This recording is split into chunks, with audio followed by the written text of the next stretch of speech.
Hey, this is Dr. Priyanka Venugopal, and you're listening to the Unstoppable Mom Brain podcast, all about belonging and the holidays. I'm bringing back this episode that I initially aired last year, all about belonging and the holidays. I share some of my stories from my own youth around how important it was for me as a young person, and I think for so many of us to fit in and belong in all of our social gatherings, particularly during the holiday season. What I have found when we're not aware of it, when we're not really paying attention to that desire to belong, sometimes we will find ourselves making decisions to eat and drink in a way that we actually don't want to be doing. And unfortunately, we start undoing our results on the scale. This episode is intended to really just plant a seed for you to think about the holidays, social events, gatherings a little bit differently. I'm not here to take away that desire to belong. I think it's so normal for us to all have it.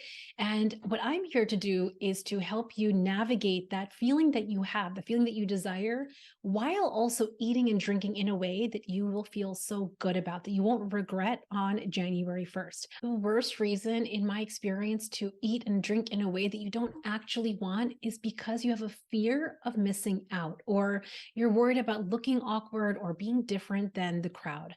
I'm here to help high achieving working moms really feel powerful in how they show up this holiday season, in any social gathering, at any holiday event, while feeling like you're having connection and fun and relaxation with your friends and family, but also honoring your dream body goals. And before I get into the episode, I want to make sure that you know about my upcoming webinar that is happening in just a couple of weeks. The 3 proven steps to weight loss success in 2024 is happening on Thursday, January 4th. I'm going to be teaching you my proven 3-step formula. It's science-backed strategies where I'm going to be teaching you exactly what you need to do to create your custom roadmap for you to lose the weight that you want to lose. It is happening at 12 p.m. Eastern on the 4th. Mark your calendars now because listen, we know how it gets. Life gets busy. We are busy working moms. So don't put this off for later. Sign up now. You can grab your seat over at the unstoppablemombrain.com/webinar, and I will email you all of the details. Make sure you check your inbox and you'll get all the details there, and mark your calendars now. Block the hour out. It is so much more fun to come live to these webinars because we get to actually interact with each other. You can ask me any questions that you have, any thoughts that you're having, and nothing is too big or too small for me to address. And I love doing that. Also, right after the webinar, the Unstoppable group is going to be opening for enrollment. This is my 6-month intimate small group coaching program for high achieving working moms who want to lose weight with science-backed strategies and feel confident in maintenance. This is going to be such a great opportunity for you in 2024. I'm here to support you every step of the way. Let's get into today's episode. I actually want to start with a little story time. I had this very, very specific memory come up last weekend when I was visiting New Jersey, where we were having Thanksgiving weekend with my family, and I was on a drive about to visit one of my friends. We're going to catch up from high school. And I had this very vivid memory come up that I really wanted to share with you. And it kind of sparked the whole episode that I'm sharing with you today, which is that feeling of belonging and connection and love that we want to experience with our family, our friends, and our loved ones during the holidays. I really wanted to share this specific memory with you. Let me bring you back to my youth from a time when I was about 9 years old. I distinctly remember it was 4th grade. And hold on, wait, let me actually back up even further because even before me telling you the story, you need to know a little bit more background about me. My parents are from India, and from the ages of 0 to 4, my parents only spoke to me in Hindi, which means when I started preschool, I did not speak English. I started preschool and there was one teacher who was of Indian origin and she spoke Hindi. She was able to help me out. But I remember so distinctly having so many feelings and memories where I felt other. I felt a little different. I felt a little excluded. And I remember this very common experience for me from a very, very young age that I just wanted to fit in and belong. I wanted to fit in and belong with the other girls in my class. And I remember around that time, this is now when I was 4 years old, I started to learn English. The teacher told my parents, like, you need to talk to her in English so she can learn the language.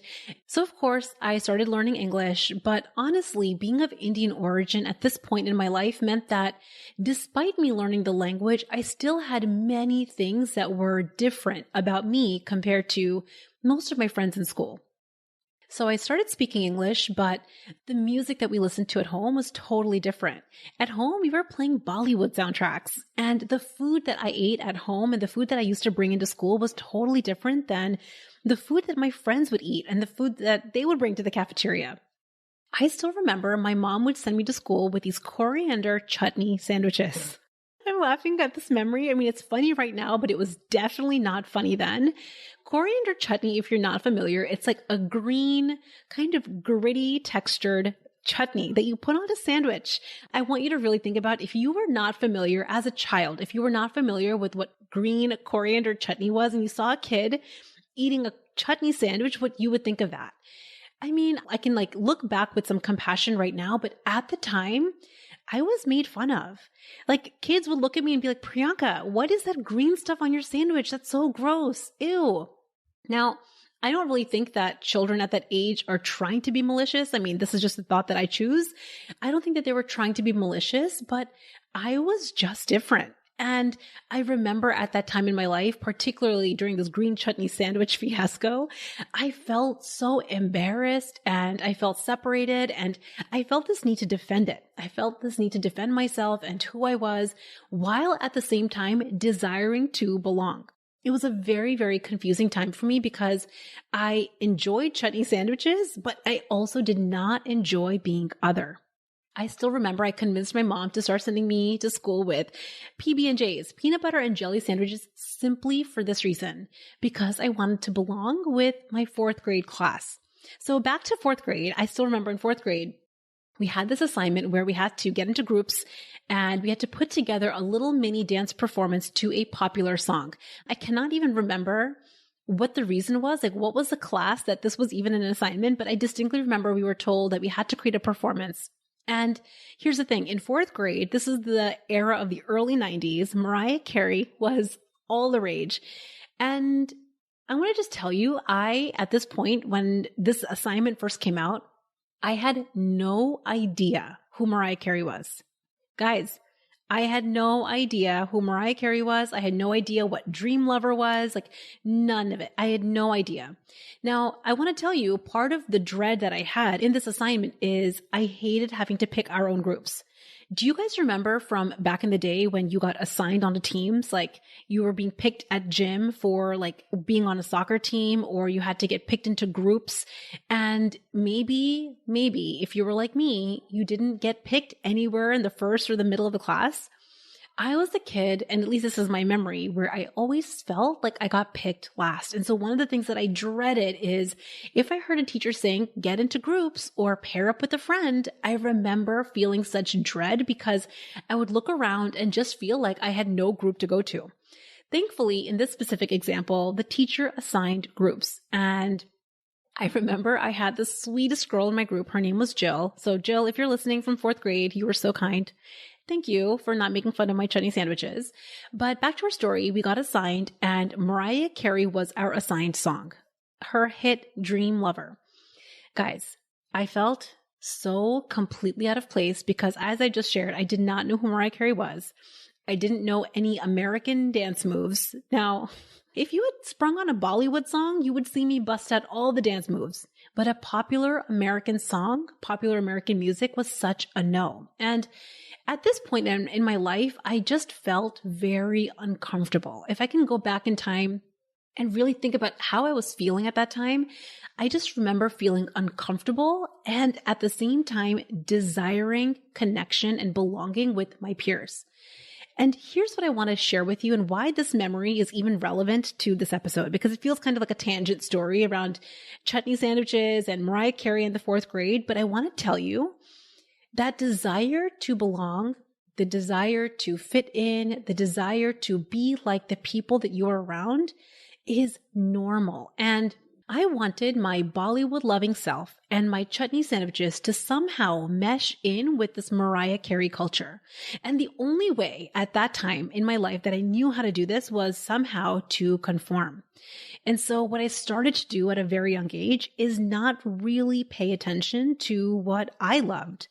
And I stopped paying attention to what I wanted and instead became very focused and very good at thinking about and paying attention to what other people loved and wanted. How much do we all do this? I think this is especially true for women, where we stop really paying attention to what we love and what we want, but we become very skilled and really good at focusing on the wants and the desires of others. I still remember after this Mariah Carey fiasco happened at school, I went home and my dad, who was just the sweetest dad, took me to a local store. It was called Jamesway. And he took me there so that I could get the 8-track tape from Mariah Carey. Now, it just so happened that I fell in love with Mariah Carey and I'm literally obsessed with her album, the same album to this day. But the point of the story and the reason that I'm sharing this experience with you is I want to show you how strong my desire to belong was. And this desire to belong drove me to not pay as much attention to what I loved and what I wanted, but really more to focus on what was happening around me. Here's the thing. This starts when you are just a few years old. You can probably think back, just like I did, to your earliest memories where you wanted to fit in. Maybe with some friends, maybe at school or on a play date, maybe even with your own family. And here's the other layer of this that kind of makes it hard for us to recognize until we become really conscious of this. Belonging and conforming is reinforced by our society. Our parents, our teachers, the people that raise us, they give us accolades and they reward us and celebrate us and give us thumbs up and good jobs for getting along with others.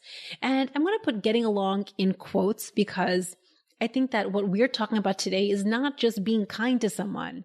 It's getting along with someone at the expense of ignoring your own wants and needs. Somewhere along the way and somewhere along this journey, our personal identities somehow become diminished or blurred. And we learn in our youngest years that we should strive to belong and conform. But here's the trouble.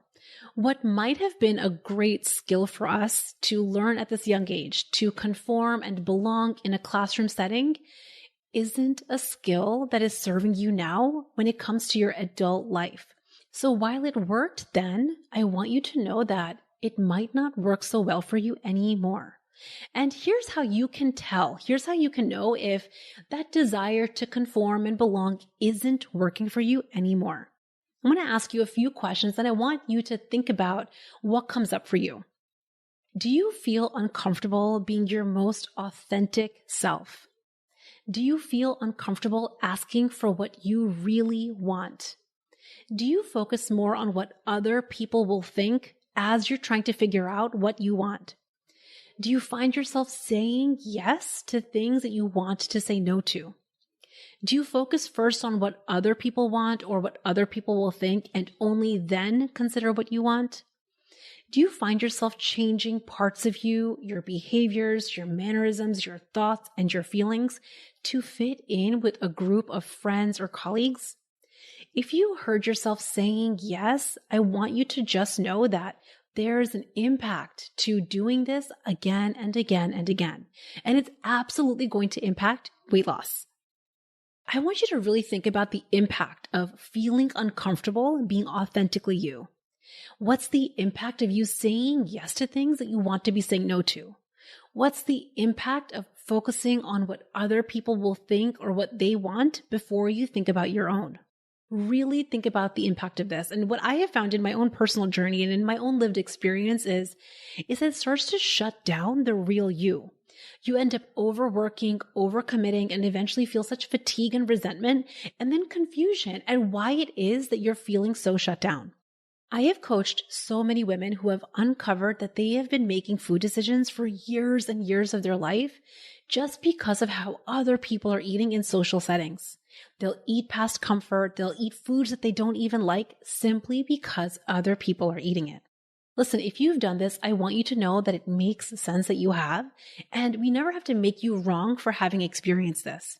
But here on this episode, we are getting to uncover that we have this natural desire to belong with our peers, our friends, our family, our colleagues, and all that has happened is that we have intertwined food with it. Because belonging and food are deeply connected in our culture, and they are definitely connected in special occasions like holidays. Let me just say that again. So far in this episode, I've been talking to you about how we have this deep, intimate desire to belong.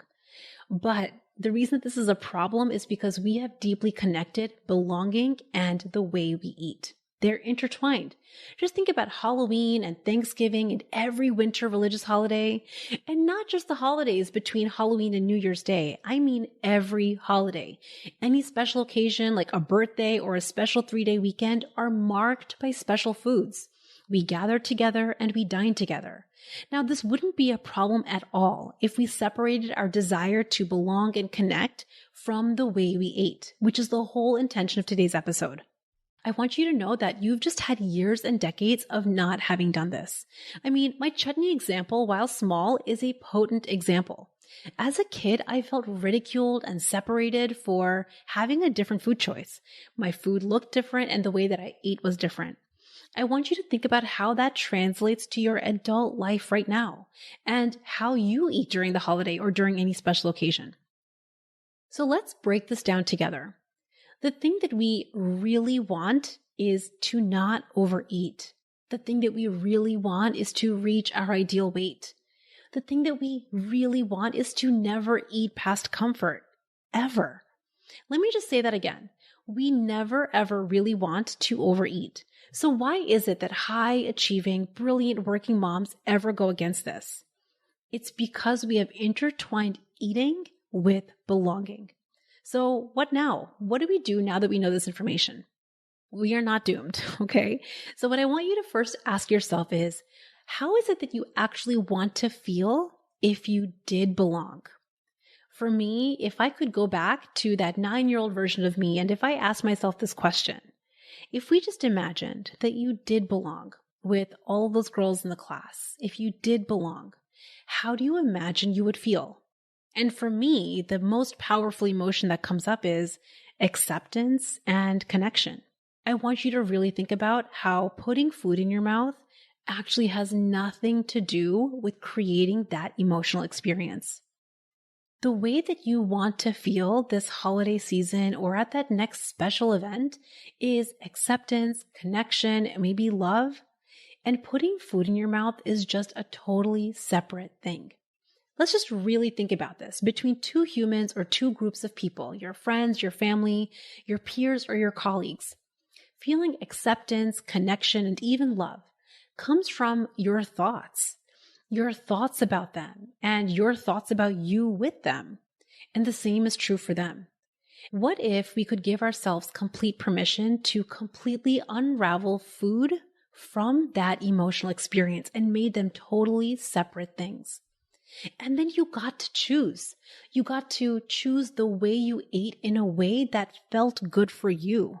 You got to eat foods that you actually liked. You got to eat when you're hungry and stop when you're not. And instead of trying to store specialness through overeating, which never works, you actually instead focused on creating specialness and connection in other ways.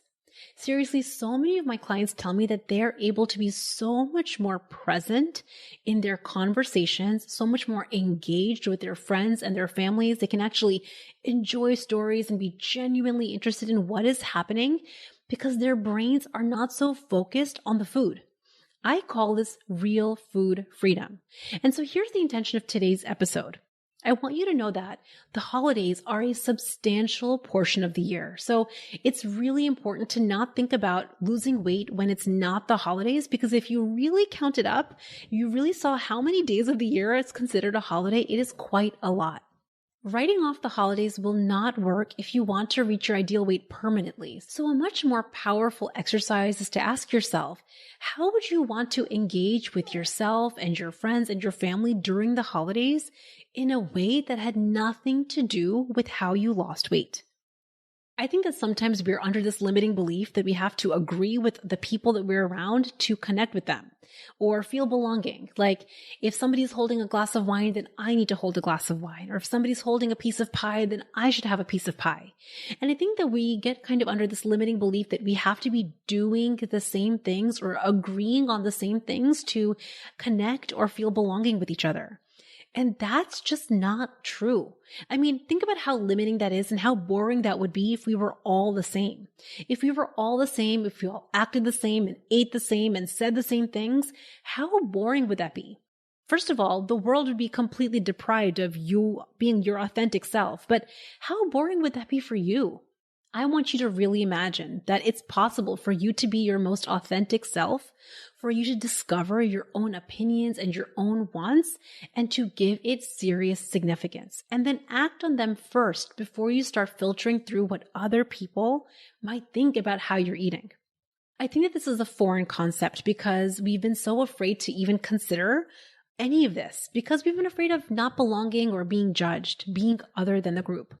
I want you to really think about the worst case scenario. I want you to imagine that you get to a holiday and let's just say that you say no to a cookie platter and maybe someone looks at you with a little eye roll and says, "Oh, great, you're on that diet again?" Listen, there are going to be people like that in your life.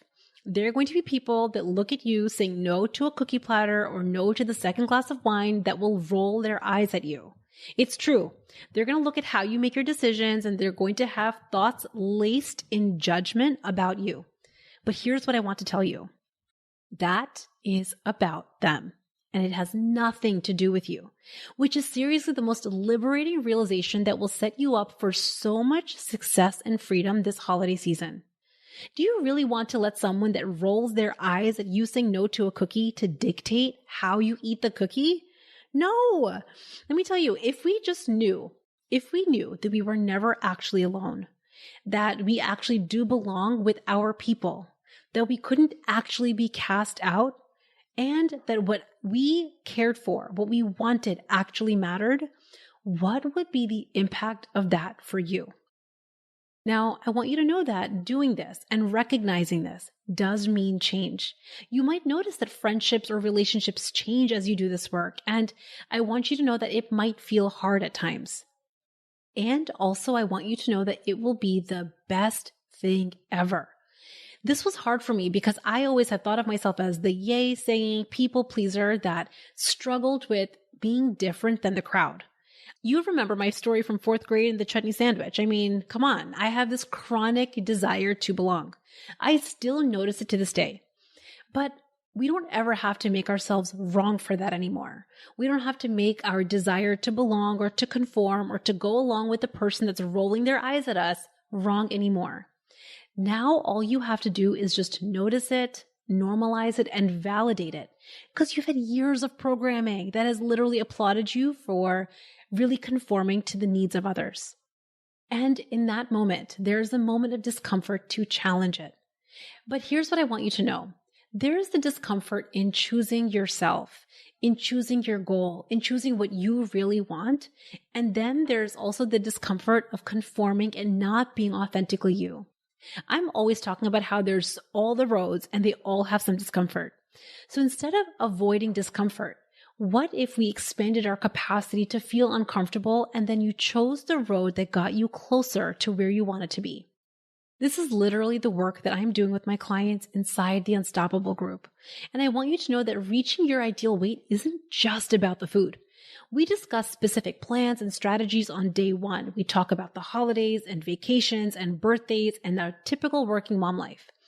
But more important than that perfect plan on paper is how you're going to engage with that plan and yourself as you implement it.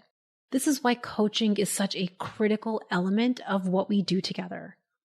We're talking about time, work, bosses, relationships, kids, worry, everything, and how your perspective about your life and all of the pieces in it are what drive you to show up with yourself. This holiday season, here is what I want to leave you with. It is normal that you have wanted to belong and feel accepted.